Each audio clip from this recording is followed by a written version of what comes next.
voice of free speech. The truth delivered. Common sense for the American people.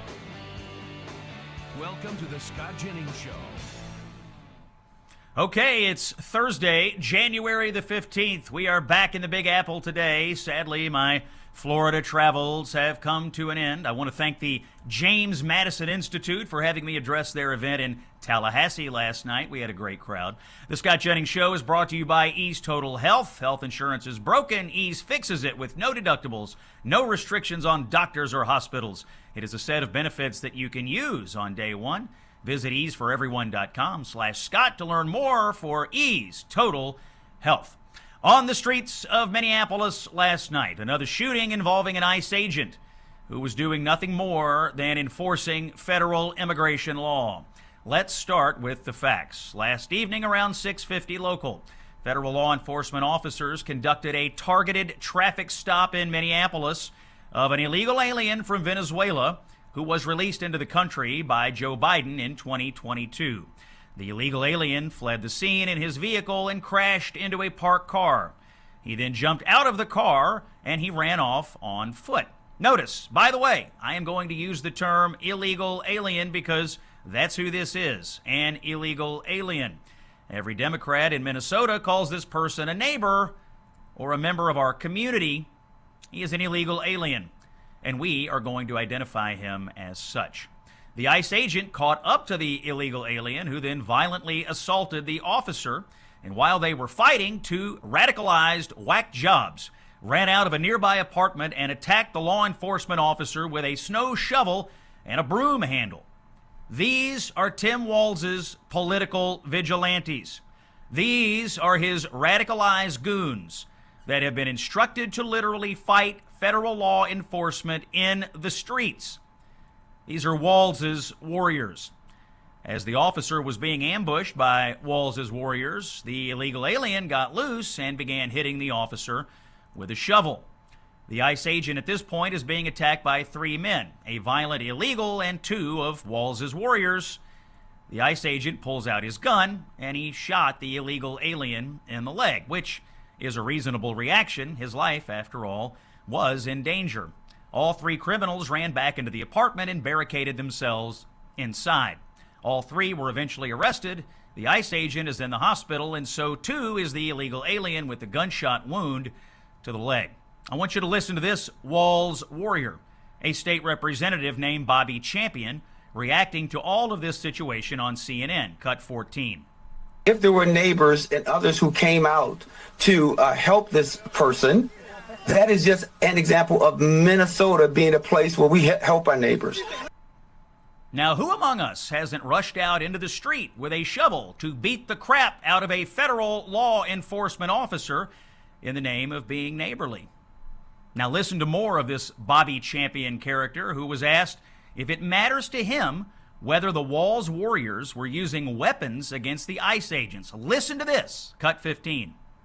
Actually, no, right? Because from our vantage point, we wanted to make sure and always wanted to make sure that Minnesotans are being dealt with properly.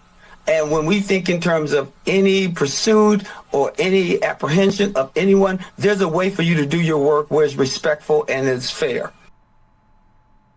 Democrats in Minnesota, Walz and whose lieutenants, like this person, are imploring people to run out of their homes with shovels and beat federal officers. That is what we are dealing with here.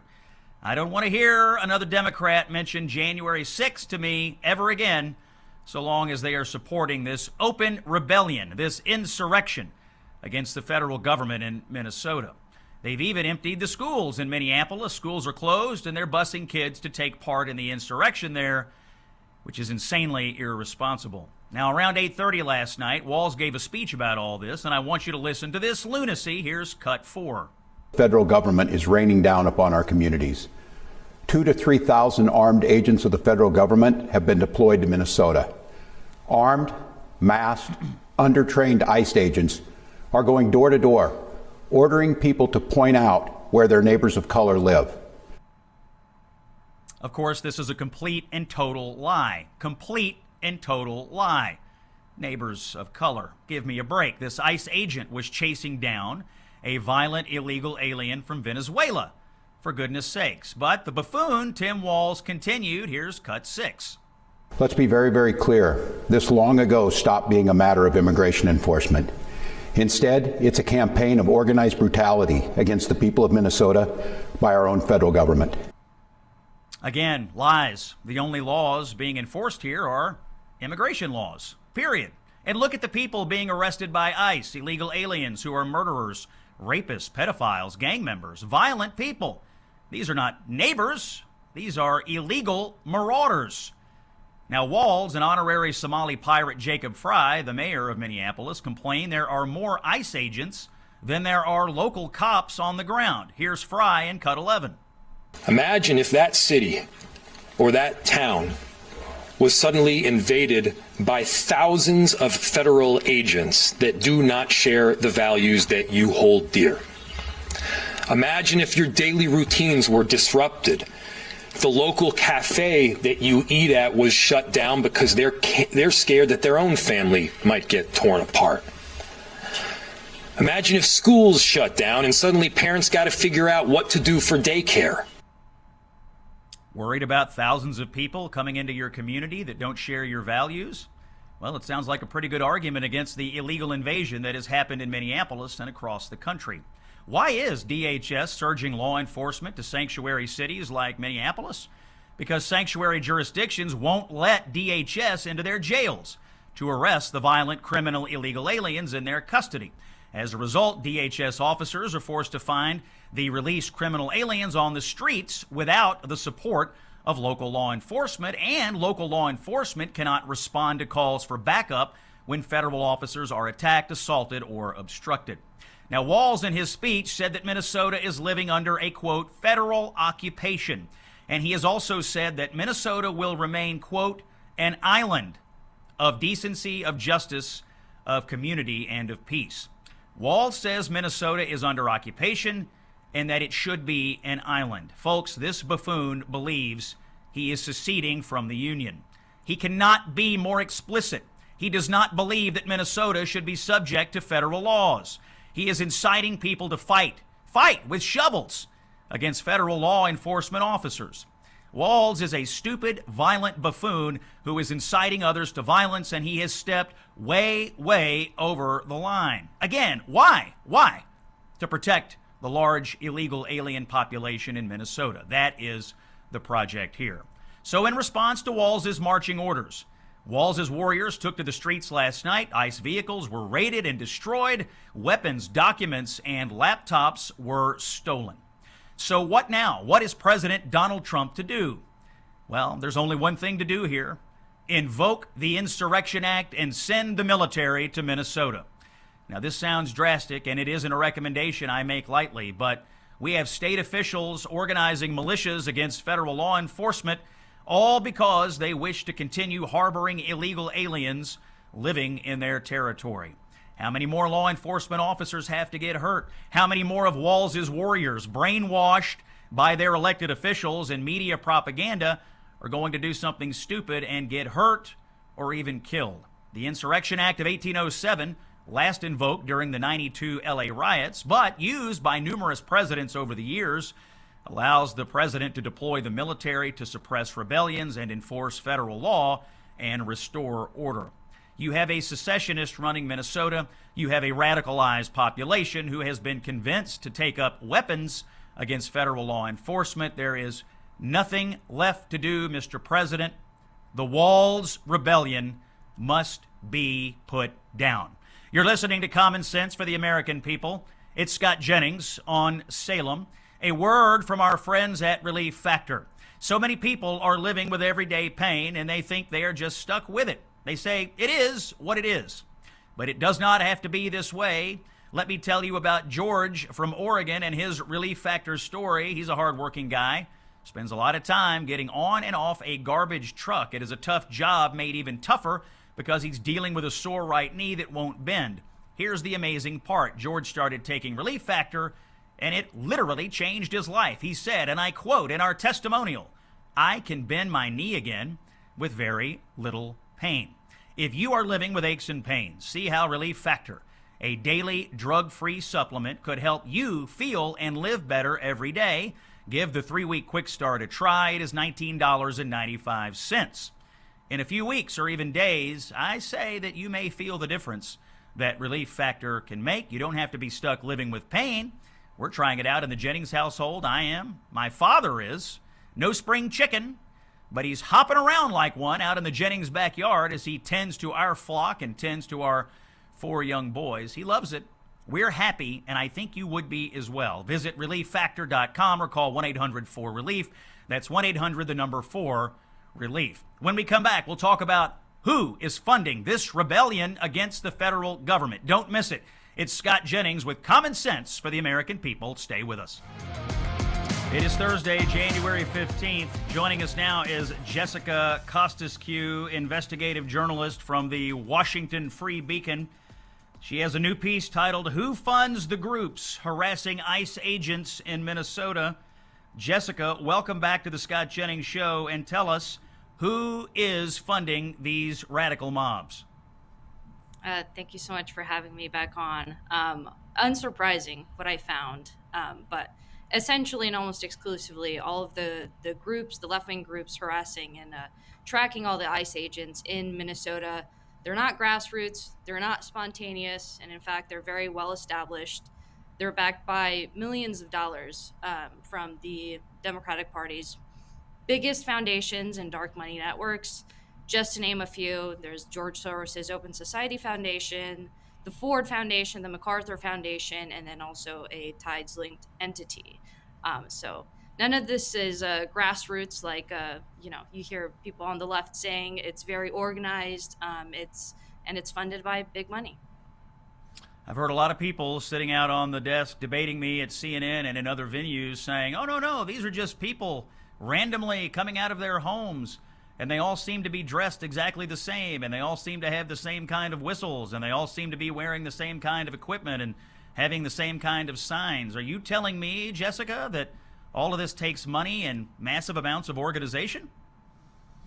Certainly. And at least at the Free Beacon, I've been able to look through different tax reforms and different 990s from all these different nonprofits, and it's millions of dollars spread through, half a dozen or so groups. And, not that these groups were necessarily always anti-ICE. No, like, for example, one of the most prominent groups at doing all the anti-ICE demonstrations in Minneapolis is the Sunrise Twin Cities chapter. And the Sunrise movement is heavily funded by Soros, but it's a climate group. And now, since the second Trump administration, they've switched to becoming an anti-ICE group. So they're very easily, they switch around what they do, and it doesn't seem like they're stopping anytime soon. So you're telling me that the Sunrise kids that we've seen in all these videos where they go to Capitol Hill and they chase members of Congress up and down the hallway screeching about the climate and windmills and so on and so forth, they now have abandoned the climate and they are fully engaged in this insurrection against federal law enforcement as it relates to illegal immigration? They switch causes that easily? Essentially, at least right now, that's what the Sunrise movement has done broadly. It's directed its local chapters to fight the Trump administration more broadly. And specifically for the Sunrise Twin Cities chapter, that means, going to the hotels where ICE agents and officers are sleeping at night, and they're kettling the hotel, and so they can't sleep at night, and then obviously just tracking them all throughout the day, not letting them do their jobs. It's 24/7 with all the different groups, really. Yeah, it's alarming to me that they always seem to know where the ICE agents are. What can you tell us about the emergence of these ICE tracking apps, these apps that are being developed literally so people can communicate locations of ICE agents? Is that also part of where this funding is going, to develop these apps and give these tools to these radicals who are trying to get in the way of, at a minimum, and maybe assault at a maximum, ICE officers?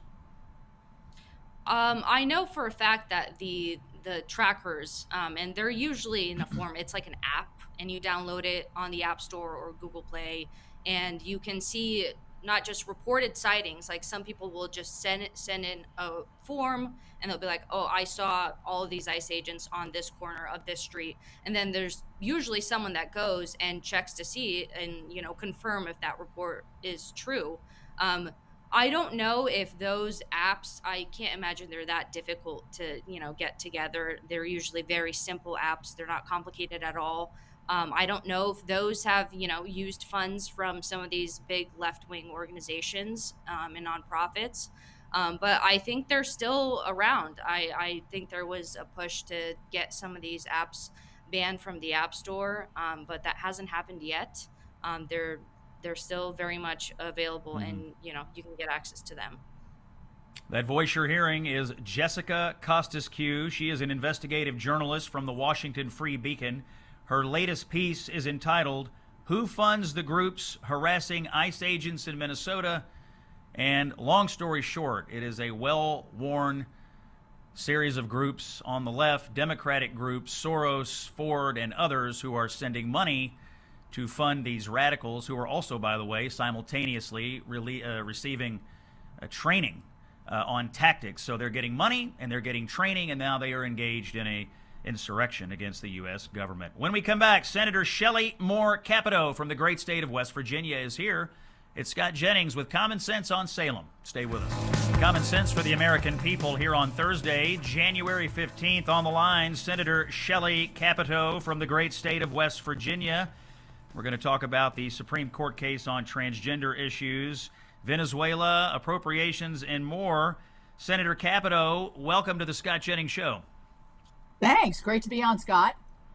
Before we get to those topics, I want to start with the breaking news of the day. I assume you've seen that in Minnesota, we have an open rebellion against the federal government there. I want to listen to a clip from the governor, Tim Walz, and get your reaction. Here's cut 7. Folks, I know it's scary, and I know it's absurd that we all have to be defending law and order, justice, and humanity, while also caring for our families and trying to do our jobs. So tonight, let me say once again to Donald Trump and Kristi Noem, end this occupation. You've done enough. Governor Walz says federal law enforcement is, quote, an occupation, and he is also inciting violence, I think, against ICE agents. Senator Capito, should the president invoke the Insurrection Act and get the situation in Minnesota under control? Well, I think the president is concerned, as he always is, with loss of life or potential loss of life if it just spirals out of control here. I don't know why the governor, quite honestly, would not be imploring his law enforcement arms, the state police, the city police, and others to remain, to get the calm back. If they know that, if the president thinks that the only way to get calm and safety back there is to deploy troops, I don't want to see it come to that. But I think he would be wise to do it simply because this situation is not calming down. And I do think it really does lay at the feet of the state and local authorities. They should be able to control their own city. It strikes me, Senator, that there are ICE operations going on all over the country. Red states seem to be handling it just fine, but these blue states and these blue cities, not so much.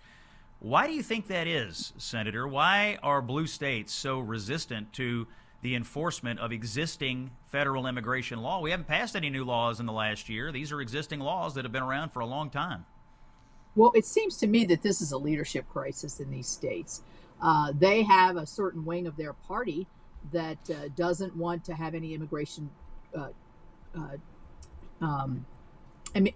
officers in their towns, but also enforcement. Right. Thanks for that.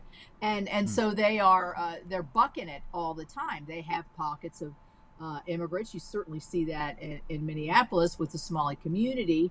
And I understand from that point of view, those that are there lawfully, that came from another country, are considered part of their state and rightfully so. But let's look at the ones who aren't. And, if you're there legally, you shouldn't fear ICE. You shouldn't. And so I think the leaders are stirring it up. And I think they think it's to their political advantage. And I think it's too bad.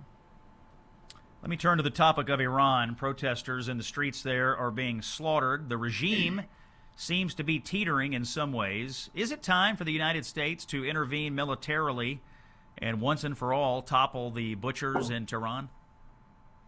You know, I go back a long way on this. I don't think you can go back this far, but in terms of when the Shah of Iran was deposed and this entity came to take over, the Ayatollah, we did not know in this country what an Ayatollah was or what that meant. And so now we see this 50 years later almost that these are brutal dictators under the cloak of religion that don't share the wealth of their own nation with people. They're starving people. They don't have basic facilities such as water and electricity. You see they've cut the internet. If they don't have anything to hide, why are they cutting the internet? That's, I think, a fundamental question there. Mm-hmm. And so I think the brutality with which they approach any dissidents is just terrible to watch, which is why they've probably cut the internet, but also something that the president has said that he will not abide. And so what I think is, I think Iran's at a tipping point. I think they've lost the hearts and minds, if they even had them, in greater degrees than ever before. It would be the best thing to happen to that region, to have that instability in Iran come to a close, and the funding of Hezbollah and Hamas come to a close, and the brutal dictatorship that has existed there for years and years and years. And so I don't think it's time for the United States to intercede here. I certainly know that we would never, and I don't think this president would ever put boots on the ground in Iran. I don't think that's, but I do think the neighborhood needs to watch this closely, as certainly talking about Israel and others, to make sure that the desired result is here. I think the worst result could be a failed intervention. That would not be good. But it looks to me like the Iranian people are going to be able, I hope in this instance, to be able to take care of this, and that their need for democracy and freedom is what's going to prevail. That's my hope. Do you think the other Arab states in the region are encouraging the United States to get involved here? I mean, it seems to me that they would be better off if Iran wasn't constantly a source of trouble in the neighborhood. I mean, we've seen them rally around the president's peace plan for Gaza. We've seen them be warm to the expansion of the Abraham Accords. All this would be a lot easier without these butchers in Tehran, would it not? Well, I would say I don't know the answer to that. I would just speculate that the other Arab states in and around the region, it would be in their best interest if somebody were to intervene. It would be the United States, because then their hands are clean, and right. They are not owning this disruption. But I think we have to be very cautious here. We obviously have sided and have worked with Israel for years, and most recently in the last several years, to come to their aid and defense, and we're going to continue to do that. So I hesitate. I would not be surprised if they were trying to lure us into this. I wouldn't be surprised if Iran's trying to lure us into this, simply because that stiffens the back of their allies, because the superpower is coming in, and so I think it looks as though a self-immolation, if you could say that. And I don't even know if that's the right word, where you're burning from the inside.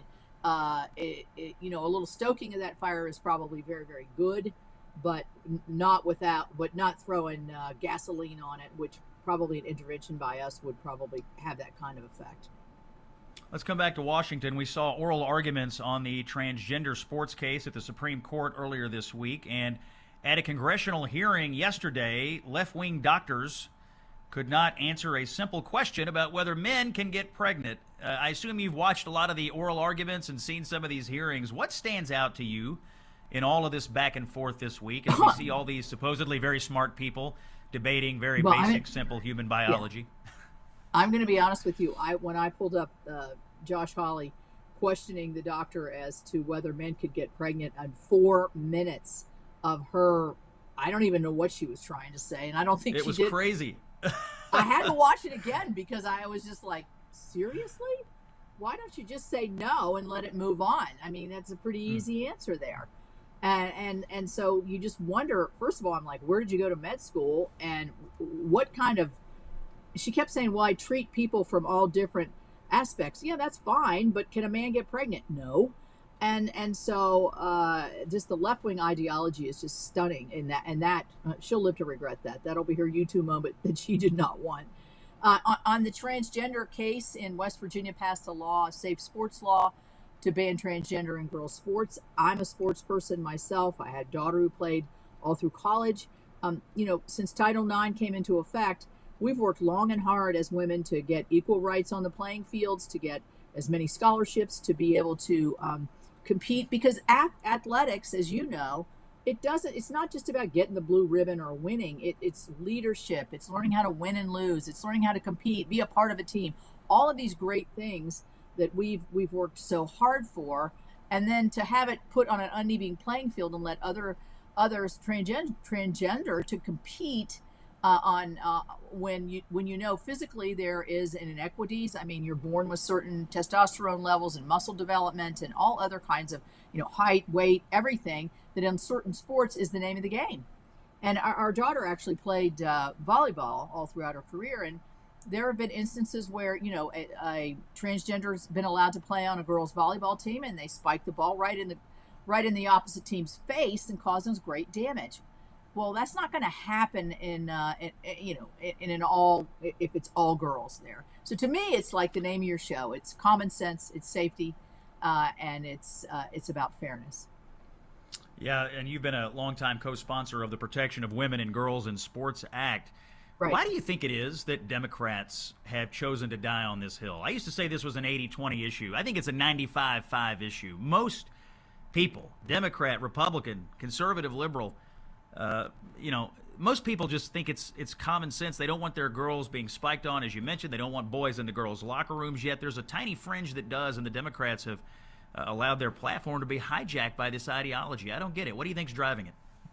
I don't get it either, except I think a little bit what's driving this is what's driving Governor Walz and others in their respective states to resist ICE and fairness and enforcement of our immigration law. I think it's a segment of their party that they need in order to be successful. And if you were to put it on a spectrum maybe, and you have your far left in a 2 or 3, you do politics, 2 or 3 person race, that far left is going to have an influence on an election. But I mean, what are we saying to our young people, our children in high school and college today, that we're going to expand all of this into and not take the rights of the vast majority of women and girls who want to play sports, and yet cater to a very small and inequitable kind of a group in terms of physical strength? So I don't know. I mean, if they think they can win elections on this, good luck with that. It won't be in West Virginia or Kentucky, I can tell you that. That's a true story. We got 30 seconds, Senator. Do you think Democrats are plotting to shut down the government over the funding of DHS and ICE operations? I think what we're going to end up with is a continuing resolution on our Homeland Security. We were able to get a lot of more funding in that into the One Big Beautiful Bill. I don't sense a desire to shut the government down on anybody's part, Democrat or Republican. Too painful, too stupid, and I think very avoidable. That's Senator Shelley Moore Capito of the great state of West Virginia. By the way, many of my listeners are on the radio. Some are watching on video. You have a beautiful office behind you there. I see all your family photos. We're very grateful for your stopping by today. We hope you come back, and we'll check in with you on the latest from Washington from time to time. You're listening to Common Sense for the American People. Yeah, thank you, Shelley. You're listening to Common Sense for the American People. It's Scott Jennings here on the Salem Network. If you are stressed out about getting out of debt, it is go time. You need to listen to this. According to the Fed's latest survey, many banks have tightened their standards. That means now may be your best window to negotiate settlements before lenders tighten up even further. Done with Debt. Done with Debt is one of the best organizations I've ever seen at navigating debt relief. In fact, 2025, they had a banner year. Over $100 million in debt was enrolled by that group for our listeners and others. Done with Debt tracks credit card and loan company behavior. They know who is negotiating. They know when to do it. They know what it takes to get you the biggest possible reduction. Done with Debt helps you through the process so you keep more of your paycheck every month. Here's what you need to do. Visit donewithdebt.com. Do it now. Talk with a debt specialist. You can talk for free. Contacting donewithdebt.com, talking to a specialist is free, and it will only take a few minutes. Donewithdebt.com. Coming up, we're going to dip into the mailbag. Let's see what listeners have to say. It's common sense for the American people. We'll answer your questions when we come back. Scott Jennings is here on Salem. It's Thursday, January 15th. Here in just a second, we're going to dip into the mailbag. I put on my X account, at Scott Jennings KY, asking for comments, hot takes, and questions last night. We've got a few. We'll grab a couple in a second. First, I want to tell you a quick story that came in from our friends and partners at Child Help. They get thousands of calls. They're dealing with lots of situations of child abuse across the country. Here's how they start. As a game, a kid logging on after school, talking with friends, and then some stranger joins the conversation.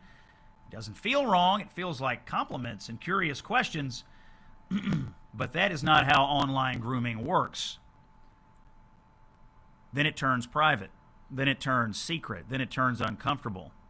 It's not overt force they see. It's this building of trust, and then these questions, and then all of a sudden the child realizes something is wrong. They get scared. They don't know who to tell. They're worried about telling their parents. They don't want to get in trouble. They wind up calling Child Help. Child Help's life-saving programs focus on prevention, education, intervention, and treatment, helping kids recognize online grooming behavior. This is not about fear. It's about preparation, because the truth is every family, every child needs tools to keep themselves safe. Your support of Child Help makes these programs possible. For just $27, you can protect a child from abuse by funding Child Help's life-saving programs. Donate today. I do. I wouldn't ask you to do something I'm not doing. I donate to Child Help. Text the word Child Help to 94878. Give $27, or go to childhelp.org/Scott. That's childhelp.org/Scott. It's common sense for the American people here on the Salem Radio Network and also on the Salem News Channel. You can see a video product of this if you go to snc.tv. All right, we asked for your comments. We asked for your questions. We asked for your hot takes. Let's get a few here. Teresa B. at BEY779. Teresa, I have to say, I see that you retweet the live stream on our social media every day. We're appreciative. You ask, as the protests in Minnesota continue to grow, why can't they put a curfew in place to limit and control the people protesting? And can the president issue an order to do that? Good question. I, in the monologue of this show, called on the president to invoke the Insurrection Act. I assume, I don't know this for a fact, I'm going to assume if they were to invoke the Insurrection Act and send the military in to restore order, part of that could be a sanctioned curfew there that was installed by the military. I'm not a lawyer, and I haven't invoked the Insurrection Act myself before, but I would think that could be part of it if they go down that road. I think the reason local officials in Minnesota don't do it is because they're encouraging it. They are encouraging this. They are telling people to go out into the streets. They're telling people to agitate law enforcement. They're telling people to get in their face and blow these whistles and pull out their cell phones and create these situations where we expect law enforcement, ICE officers, and other federal agents to exhibit this superhuman patience. That's what Walz, the governor, and Fry, the mayor, and Flanagan, the lieutenant governor, and Ilhan Omar, and the rest, that's what they're telling people to do. So they don't want a curfew because they want these interactions. That's a sad thing I've learned, is that they want these confrontations. They want them to be violent, I think. They want to create situations where they can then lie to the American people about what's happening. Look at this situation last night. We had a Venezuelan illegal being chased by an ICE agent. 2 people come running out of a house, beating the ICE agent with shovels. They've been told that ICE is tracking down and deporting American citizens, which is false. They've been told that ICE is there as an occupying force. That's a direct term from Governor Walz. That's also false. So they get radicalized, and then they go out and do something about it. I don't think you're going to see, Teresa, any curfews from the local Democrats in Minnesota. Denny Sanders at Sandy29163. 2 questions on the Clintons. Odds that they actually show up to testify before Congress. I put that at 0.0. They did not show up this week. Number 2, odds they'll actually see any form of punishment or prosecution. I hope it's higher than 0. I know that the House is going to hold them in contempt. They need to hold them in contempt. The Clintons were subpoenaed to come in by the Oversight Committee and talk about the Epstein situation. Now, Democrats, by the way, Democrats say they want full transparency on Epstein. I haven't heard any Democrats this week criticizing the Clintons for not showing up to talk about Epstein. They want to talk about Trump. They never want to talk about the Clintons. So I hope the answer, Denny, is that it's higher than 0. I think they will be held in contempt. I think there would be a criminal referral to the Justice Department. Can we get them prosecuted? I mean, I don't know why they wouldn't be treated any differently than folks in the Trump orbit who were prosecuted for defying congressional subpoenas. That's all for this hour. We'll have more coming up next. You're listening to Common Sense for the American People. It's Scott Jennings. You're on Salem. Find the show wherever you get your podcasts. Find it at snc.tv. Find it on Salem stations coast to coast. And stay with us for more. The voice of free speech. The truth delivered. Common sense for the American people. Welcome to the Scott Jennings Show.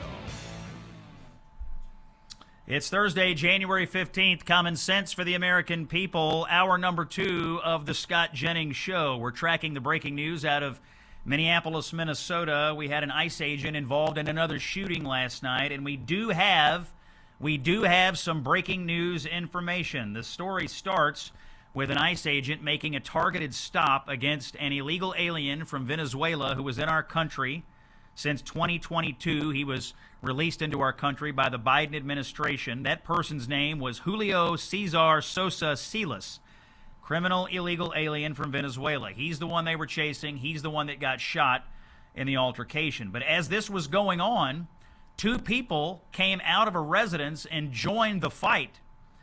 Here is their identity: Alfredo Alejandro Ahorna, an illegal alien also from Venezuela. He came into the United States in May 23 under the Biden administration. He did not show up for an immigration hearing. He was issued a final order of removal by an immigration judge. He's been living safely and happily, I suppose, in Minneapolis. And Gabriel Alejandro Hernandez Ledesma, this is the other guy that came out, also a criminal illegal alien from Venezuela. He entered in May of 2023, and Biden previously marked him a, quote, non-enforcement priority. So an ICE agent last night was under attack from not 1, not 2, but 3 illegal aliens from Venezuela. And for that, you have Governor Tim Walz, you have Mayor Jacob Fry and other Democrats encouraging people to go out into the streets and slander and agitate and attack and do whatever to ICE agents. This is who they are trying to get out of our country, and this is who the Democrats are trying to protect. 3 illegals from Venezuela who should not be here, who should be removed.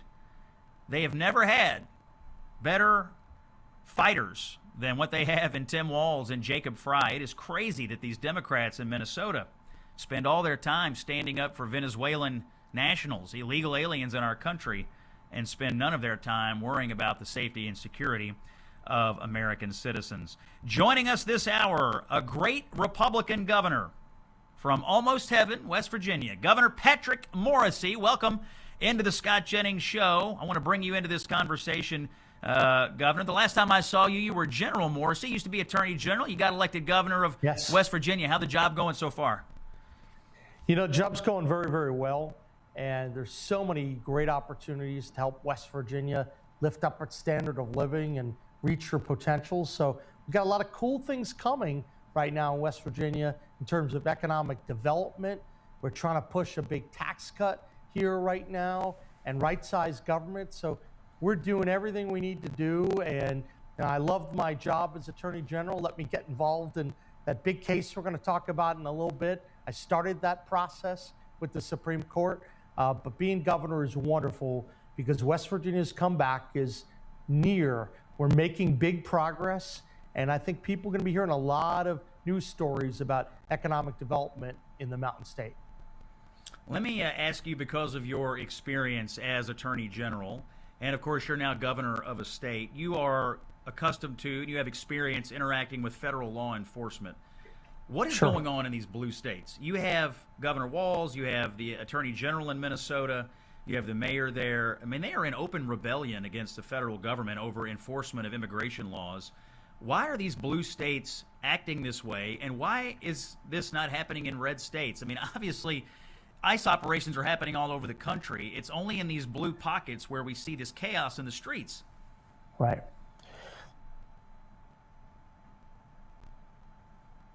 Oh, I think we may have had a frozen cam there with Governor Morrissey. I see him.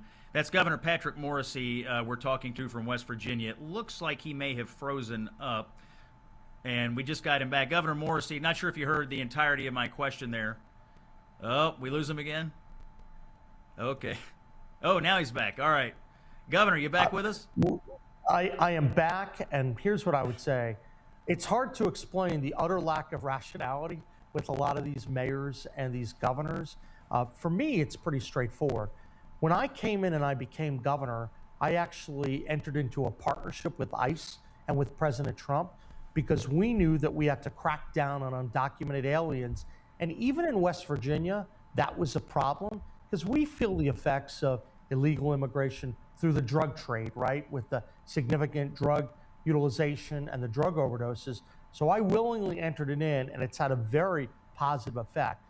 But if you're a governor and if you're a mayor of a city, one of the first things you have to do is you have to be always looking at the crime rates, and you have to try to protect your people. That's one of your core functions when you serve as a chief executive. So to me, there really is no rationale at all for what we're seeing in these blue states. And Walz is disgraceful, not only with all the fraud that's been uncovered, but it's just all politics because you shouldn't object to keeping your citizens safe, cleaning the streets of what's going on.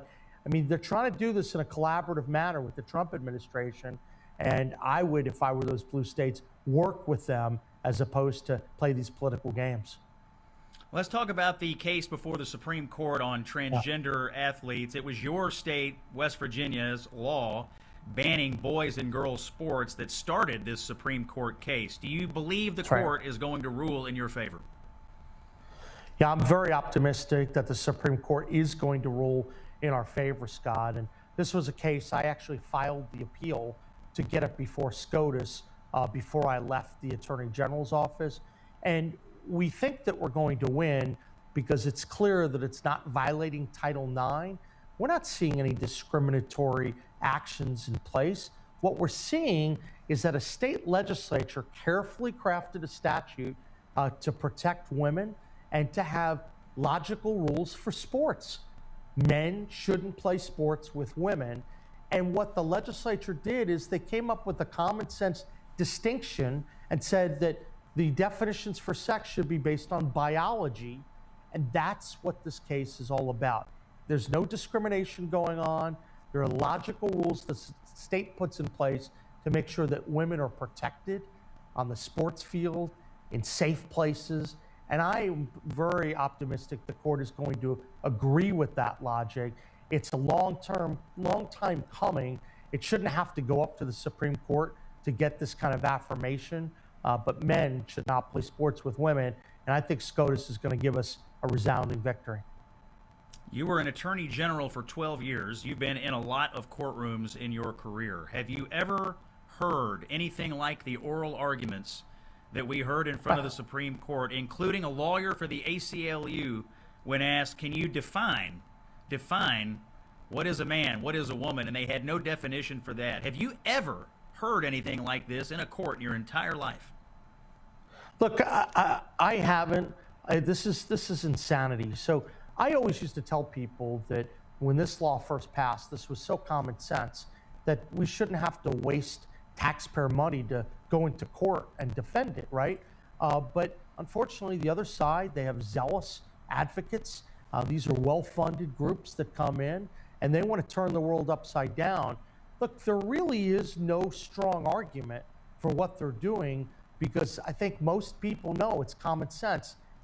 Men and women are different biologically, and it's reasonable to separate the sports teams based upon that. So I've always thought their case is very weak. Interestingly, Scott, we originally had an injunction against the law when it was first passed, but we took the time to educate the local democratically appointed district judge.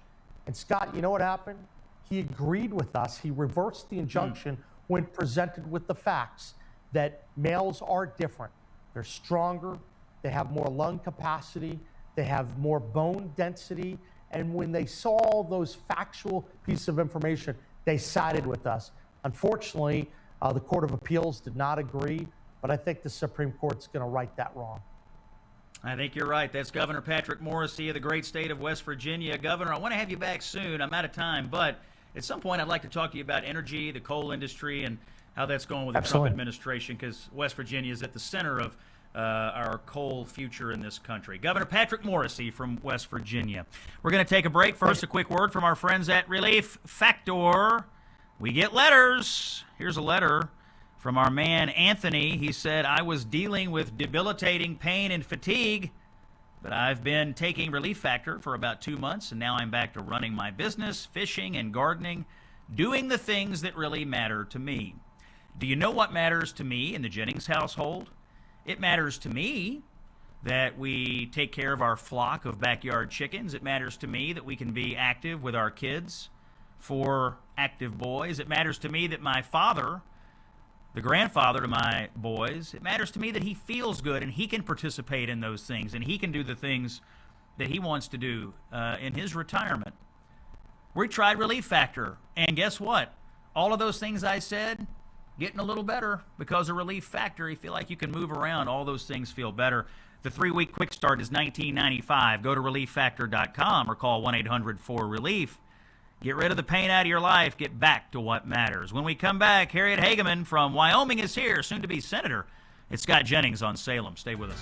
Thursday, January 15th, Common Sense is right, and it is for the American people. Scott Jennings here, broadcasting live from New York City today. My Florida travels are over, thanks to the James Madison Institute in Tallahassee last night for having us in. Gave a great event, and I gave a speech, and we talked about the future of Western civilization. Really honored to be asked by the James Madison Institute. When you're speaking to a group that carries James Madison's name, you got to jump over a high bar, so I hope we did that last night. We're tracking the breaking news out of Minnesota, where last night an ICE agent was involved in a shooting, and we now know from the Department of Homeland Security that the person that was shot is a Venezuelan illegal alien, and we also now know, and this is late-breaking information into the show, that the 2 people who came out to fight with the ICE agent with the shovels and the broomsticks were also illegal aliens from Venezuela.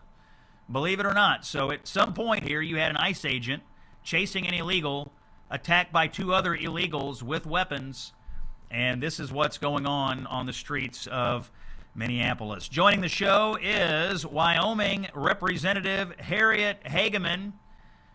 Representative Hageman, welcome in. I guess you're representative today, but soon to be United States Senator. You've thrown your hat into the ring for the open seat out there. Welcome into the show.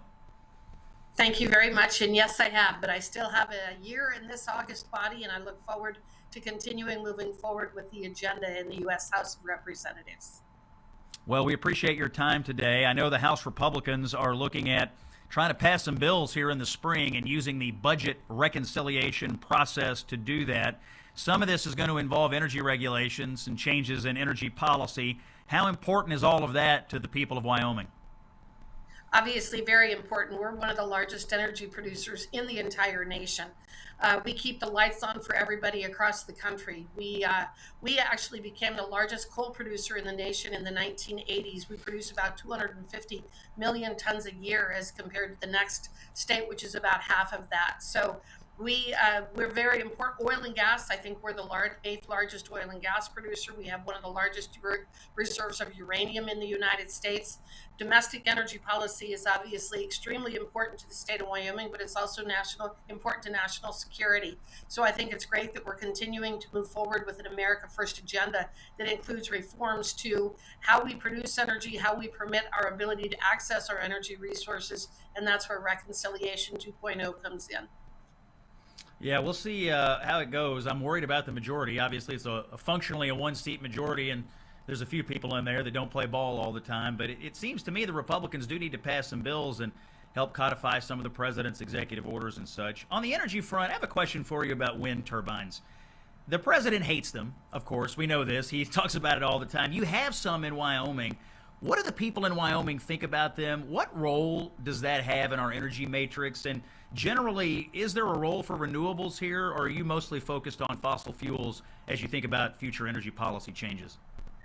I focus on what's reliable and affordable. And right now, that does not include what you've referred to as renewables. I don't know that I necessarily agree with that's what they are, in light of the fact that you have a very short lifespan for both wind and solar energy in terms of the infrastructure that you have to build and the kind of mining that you have to undertake, even to be able to build the infrastructure. I would say that the vast majority of people in Wyoming are opposed to the wind farms that they're attempting to bring into my state for many, many reasons, including so many of the things that we've heard from other locations. But the reality is that neither wind nor solar are affordable unless they receive massive subsidies from the federal government. Again, I want to focus on what is affordable and reliable. I also think that you need to look at the footprint and you need to understand the density of the energy that you're producing. You look at the unit of land necessary per unit of energy produced. And coal, uranium, hydropower, oil and gas, those are far, far better for the environment than wind and solar. And with both of those, I would also argue that with solar, you have a catastrophic failure of solar power every single day when the sun goes down. With wind, you have a catastrophic failure every time the wind doesn't blow with the wind turbines. So you're talking about something that you have to spend an enormous amount of money on the redundancy to ensure that the lights stay on. So you're not saving money. You're not conserving your resources. You're actually doubling the cost or tripling the cost of energy. I just look at what's going on in Europe. You know, Europe right now, Germany is deindustrializing because of their efforts to go down this road. Oh, yeah, they made some terrible policy choices. What you say, Congresswoman Hageman, sounds pretty sensible to me. We look forward to seeing what comes out of it in the Reconciliation 2.0. And we'll have you back on the show very soon. That's Congresswoman Harriet Hageman from Wyoming and also candidate for the U.S. Senate and has President Trump's endorsement. We're going to take a break. When we come back, my good friend Batya Ungar Sargon from News Nation, one of the smartest commentators out there, joins us for some punditry and comment. It's Common Sense here on Salem. Stay with us. It's Thursday, January 15th. Scott Jennings coming to you from New York City. And we're tracking all the breaking news today, including out of Minnesota. Now, the governor in Minnesota, Tim Walz, who spent a lot of time inciting violence and getting people all whipped up and radicalized, is now saying to Donald Trump in a statement that we want to work with you to turn down the temperature. That is what Tim Walz is saying right now. The White House is responding. White House spokesperson Abigail Jackson says Tim Walz, Jacob Fry, and Democrat leaders in Minnesota have done nothing but turn up the temperature, smear heroic ICE officers, and incite violence against them, all in defense of criminal, illegal aliens in Minnesota. ICE has arrested rapists, drug traffickers, domestic abusers, and more. Despite Democratic opposition, the Trump administration will protect the American people and enforce the law without apology. The only statement Tim Walz should be making is an apology. He has repeatedly compared ICE officers to Nazis and lied about their important work, including in his speech just last night. So, sounds like a no from the White House as it relates to Governor Walz's overture. Joining me now, my friend, I think one of the sharpest, most insightful, most eloquent political commentators out there, the host of Batya on News Nation, Batya Ungar Sargon. Batya, welcome back to the Scott Jennings Show. Thanks for being with us today. Oh my God, thank you so much for having me. It's such an absolute pleasure to be here with you. I think you are so brilliant and one of the most important journalists in America because you force the other side to contend with the smartest version of our side and you do battle in the most brilliant way. So it's just an honor to be here with you. Well, Batya, you're very kind, and watching you do battle on CNN on the 10 o'clock debating show from time to time and watching your brilliant segments on your show on News Nation, which, by the way, I noticed you're in a new time slot. They've moved you into prime time. Is that right? They did. They moved me into prime time. I'm very, very thrilled and honored, and yeah, exciting. That's fantastic. Well, I encourage everybody to check out Batya on News Nation. You just you have a way of breaking things down, and I want to get your opinion on a few things going on. You heard me reporting on what's happening in Minnesota. You've obviously seen the video last night. You know the story, the Venezuelan illegals attacking the ICE agent defending himself. You've seen Governor Walz's speech. You've seen all the back and forth. How's all this striking you today about how Democrats are handling the enforcement of immigration laws in Minnesota? Well, I was very heartened to see Governor Walz ask for that meeting with the White House, because what that means, of course, is that it's not working for the Democrats. And the reason it's not working is because their attempt to turn this into the next great civil rights struggle of our time has just fallen on its face. Unlike in previous big protest movements, you're not seeing the protests grow. You're not seeing more and more people joining it. What you are seeing is the radicalization of the soccer mom. That's what that movement is right now. That's really what we're seeing in Minneapolis. And I think the fact that Tim Walz is sort of, screaming uncle, they understand that this is not the winning message that they thought it was. And of course it isn't, because Americans are not going to unify around defending criminal, illegal aliens. The wisdom of the crowd, I think, is really winning out. Yeah, it's a crazy story, this thing last night. They're chasing this Venezuelan who was led into the country in 2022, and 2 other people come out to fight the ICE agent. They also are illegals from Venezuela. But I fear what's going on up there is propaganda, and of course it's propped up by, unfortunately, mainstream media. The Democrats up there have people believing that ICE is just simply picking up people who aren't white, no matter who they are. They have people believing that ICE is picking up American citizens. They have people believing that they're singling out pregnant women and, quote, dragging them through the snow. Of course, none of this is true.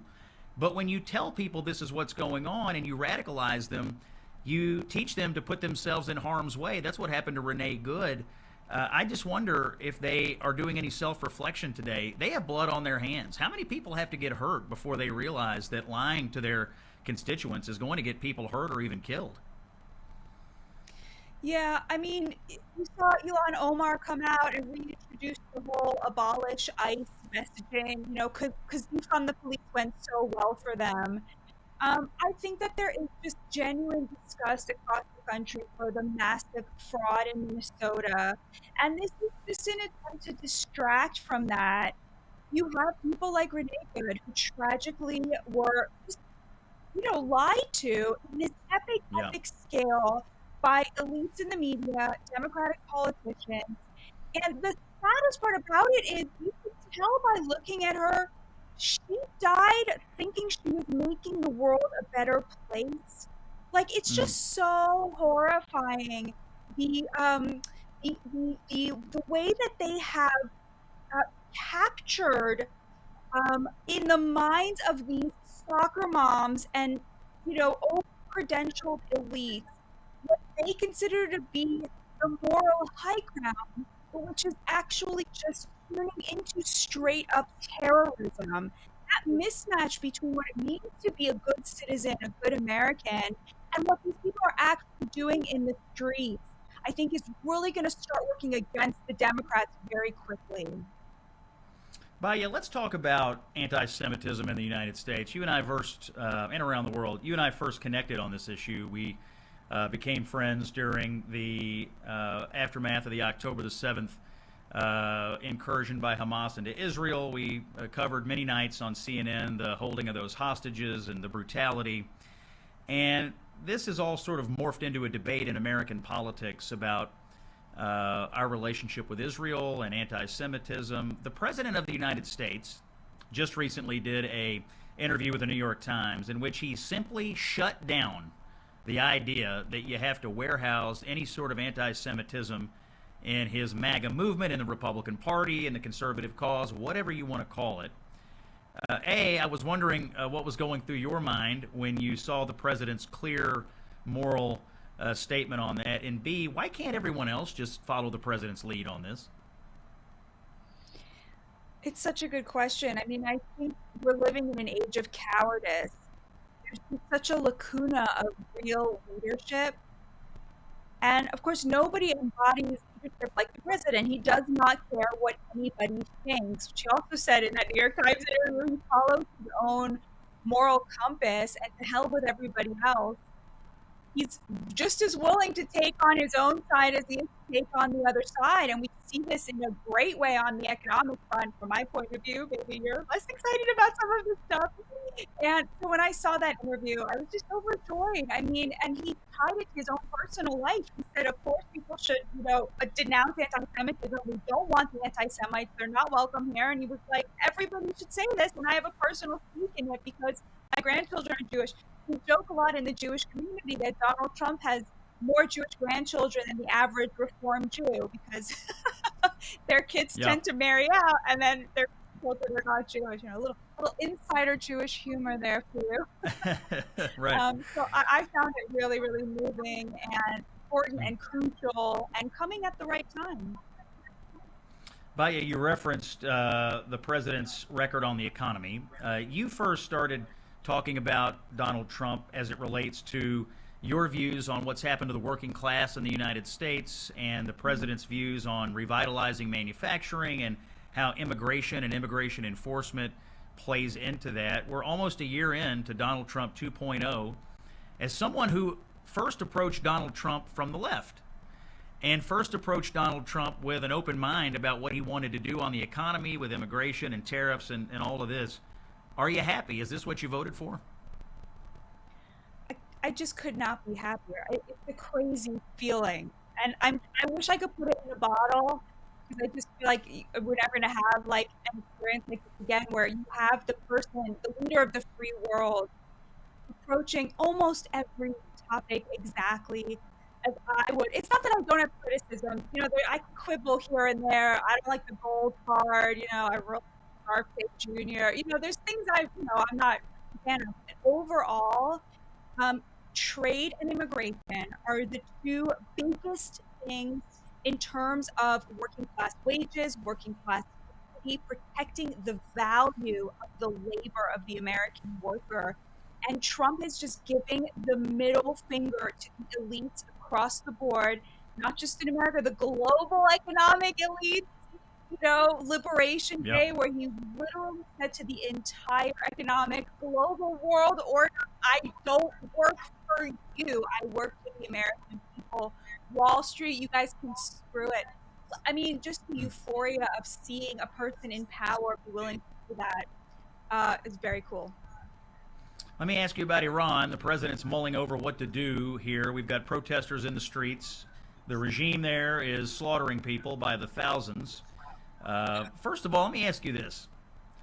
What does it say to you that we're not seeing the Free Palestine crowd out saying Free Iran? What does it say to you that the college campus quads are empty? What does it say to you that nobody in Hollywood or media or pop culture has anything to say about this? We have a brutal regime killing people in Iran.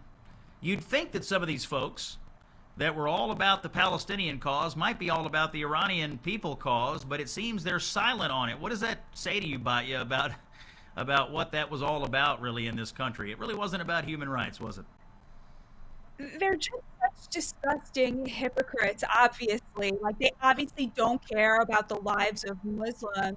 But I think it says something much more important as well, beyond the hypocrisy, which is that anti-Zionism has become such a central component of the left. It has become the ticket of entry, so much so that if you are the most pure victim on the planet, like these Iranian demonstrators, these brave, beautiful people willing to die for their freedom, they will side with the people mowing you down if they think the people mowing you down are the enemy of Israel. That's what we're seeing here. It is so appalling. It is such a masked off moment. Yeah, I totally agree with you. And the way that this Palestinian cause was lionized in the Western media, and the blackout on this news, frankly, in Western media of what's going on the streets of Iran. I know they've turned the internet off. This could be covered. We're just not seeing the coverage of it the way we saw the nonstop propaganda coming out with what was going on with Israel and Gaza. Our guest is Batya Ungar-Sargon from News Nation, and one of the best political commentators out there. You see her on CNN with me sometimes. We're going to continue with Batya when we come back. It's Common Sense for the American People. I'm Scott Jennings, and you're listening to all of this here on Salem. Thursday, January 15th, live from the Big Apple. Scott Jennings coming down the home stretch here. Back in New York, back from Florida. It was a little chilly in Tallahassee last night. Still warmer than it is around here, I think. Get back to Florida soon, hopefully. My guest is Batya Ungar Sargon with News Nation. She's got this great new show, and it's helpfully entitled Batya. I did this show the other day, Batya, and I was amazed at they got your name. It's like 10,000 point font, but you deserve it because you're brilliant. We were talking about Iran before the break and the lack of protests here in the United States. Let me talk to you about the policy. Is it your view that it's time for the president to engage militarily, or should he tread lightly here? What's your advice for the White House? I am in the tread lightly camp. I think the president campaigned on and won on promising no more foreign entanglements. And this kind of thing, regime change, is very hard to pull off in the Middle East. And beyond that, Scott, look, I obviously want the protesters to win. I think that every single one of them is braver than I will ever be called upon to be in my entire life. I hate the regime. I cannot stand seeing these young people being mowed down. At the same time, I have this sort of fundamental belief that freedom is not something you can give somebody. It's something people have to play for themselves. And I think that we made that mistake many, many times in the past. We lost trillions of dollars to it because it's fantasy. And we lost a lot of American soldiers.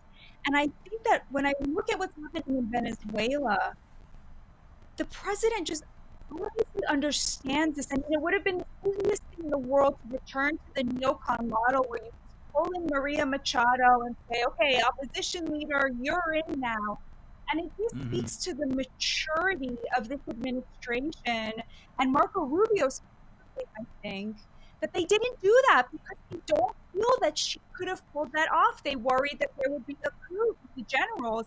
They were just treating this very carefully with a kind of maturity and intelligence that we really have not seen either from, the Obama era conciliatory left or from the neocon right. It's a totally new thing where it's a new kind of soft power that is developed sort of in the shadow of the B-2 bombers, right?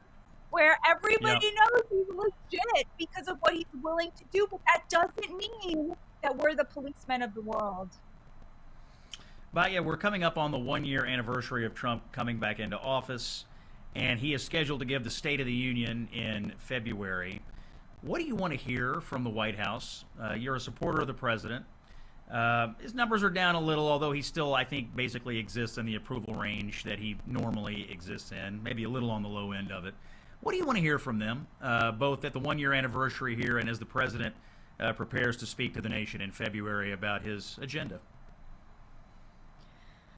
I want him to do what he did in his inauguration speech, is stress that he's the president of all Americans, and reiterate again and again to the elites in the back who are in denial about this, that every single one of the policies he's enacted is popular with the American people, is popular with Democratic voters, and his beef is not with the voters on the other side, but with their feckless leaders who they also hate.